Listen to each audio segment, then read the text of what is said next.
这是徕卡 Summicron M 35毫米光圈2 ASPH 就是 Aspherical， 它有个这样的遮光罩。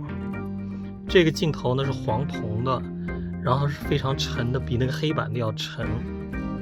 然后他们说这个镜头是目前所有现代版徕卡镜头的颜值担当，但是我不喜欢用这个遮光罩。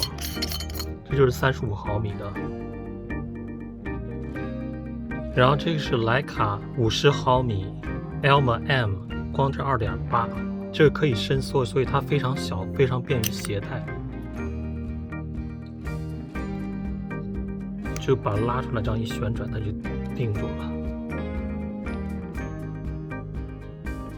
因为我拍摄长焦非常少，这是一个尼康卡口的 Tokina 的100毫米的镜头，100毫米镜头，这个镜头而且是 macro 镜头，所以可以当100毫米的镜头，也可以当 macro。光圈是 2.8， 它是尼康卡口，你用这样一个转接环，你就可以用在徕卡的镜头上，所以我就不用单独买像那个什么90毫米徕卡那些镜头。所以在这个没卖出之前，我就直接用这个就可以了。因为我以前很长一段时间我是用尼康的机器，我把那些全都出了，全都卖掉了，二手卖掉了。你装就是这个红点对准这个绿色标记，你这样一扭，它就上好了。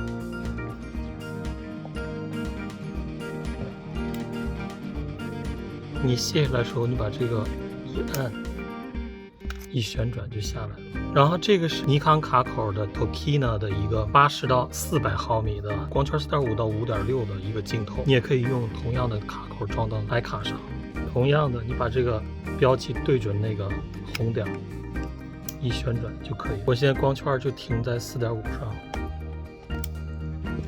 另外，这是一个 Kinko 的一个倍增镜。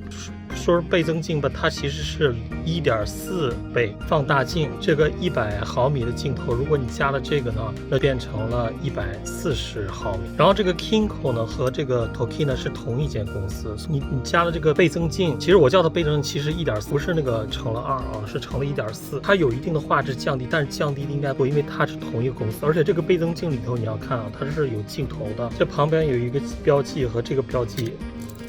就可以旋转，旋转上以后呢，然后再连上这个转接环，转接到徕卡的 M 卡口上，这样的，再装到徕卡镜头上，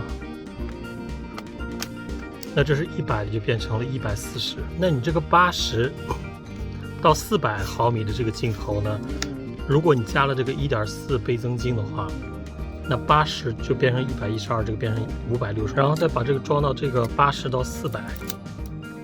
然后80到400再装到这个转接环上，然后再装到徕卡相机上。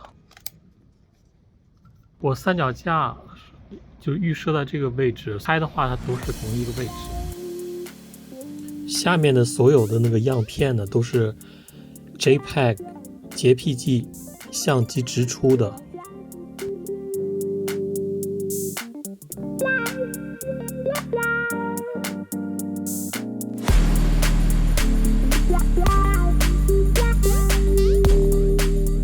在拍 Tokina 100毫米的镜头的时候，因为在这匆忙中啊，我就是对焦对在那个云彩上了，没对在那个楼体上，所以那个楼体稍微有一点虚焦。所以呢，我又发了以前我拍的另一张照片，这张照片就比较偏微距，